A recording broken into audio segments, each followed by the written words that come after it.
Be ready. 15 seconds.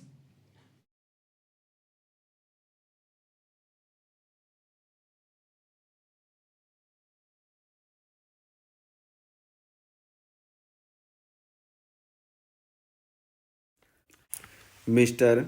Vice Chairman, I rise to support the resolution moved by my learned friend for the appointment of a judicial reforms commission. As mentioned in the resolution, sir, the purpose of this proposal is to ensure that our judicial and legal system becomes an effective instrument of social change and provides socio-economic justice to the underprivileged and the weaker sections of our society. Sir, it is a fact and it is also a pity that despite the lapse of 67 years since our independence and despite the appointment of a law commission, we have not yet been able to evolve a legal system, a judicial system suited to our needs, and we are still guided by and large by the British system of law.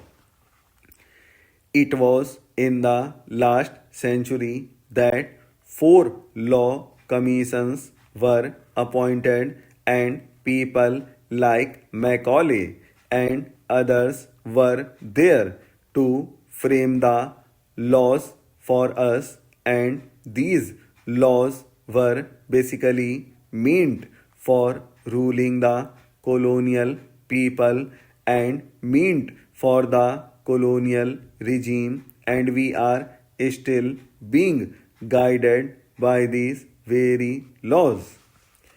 It is therefore very necessary that the entire laws of the country are looked into a different system is evolved which will be suited to the needs of our country. Today, sir, ours is a socialist republic. The laws that we have enacted were originally those of the British, and they were not meant for a socialist republic. As I said earlier, they were meant for a British colony.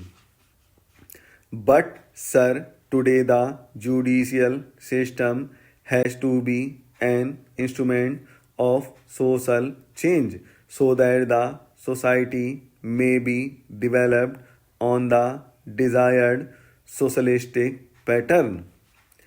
Otherwise, the very spirit of our constitution will be killed, and that is why it is felt necessary that a judicial reforms commission should be appointed to look into this very important matter.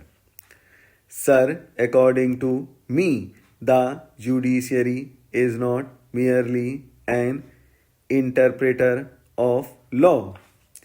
The judiciary has a much more important obligation to perform.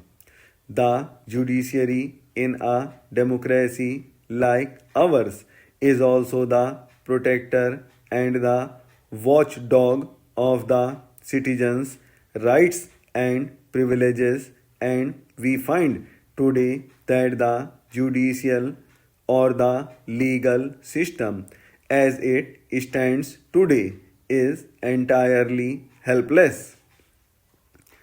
We cannot ensure justice for the common man, and we cannot do anything unless, of course, our people are in a position to understand their rights and privileges.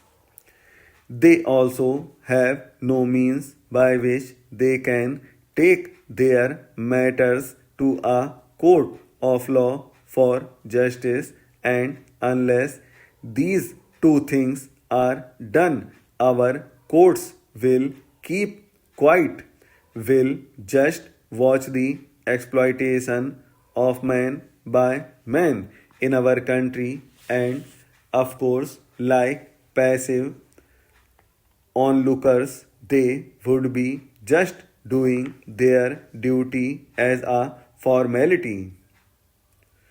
That is why it is necessary that our legal system is suitably developed through intensive research in the field of law, so that the law is in a position to cater to the needs of the people. As I was saying, our present law is not in a position to cater to our present suffering and toiling masses and the weaker sections of society. Sir, it is a very happy thing, I should say, that when the Law Commission was first appointed by Parliament, it was agreed to by our first Prime Minister Pandit Jawaharlal Nehru in pursuance of or in reply to a non-official resolution which was tabled in the Lok Sabha. Today also, sir, we are considering a non-official resolution tabled by my learned friend. It was in 1954 that non-official resolution was tabled in the Lok Sabha suggesting the appointment of a law commission, and our learned and great Prime Minister Pandit Jawaharlal Nehru agreed to that resolution, in pursuance of which that law commission was ultimately appointed. It said that the law commission should be appointed with a view to realize that justice is simple, speedy, cheap, effective, and substantial. Now I would like to ask the law minister whether any of these things has been achieved since the setting up of the law commission.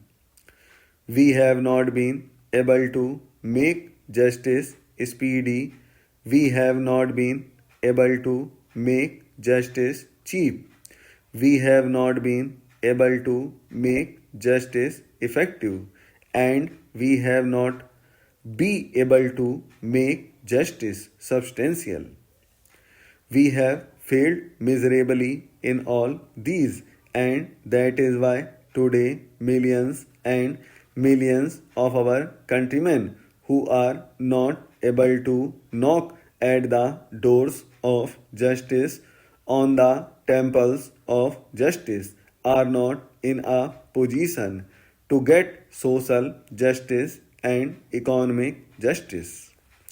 I am not talking of political justice, but socio-economic justice has to be ensured for the people of a welfare state, for the people of a socialist state, which is still not there.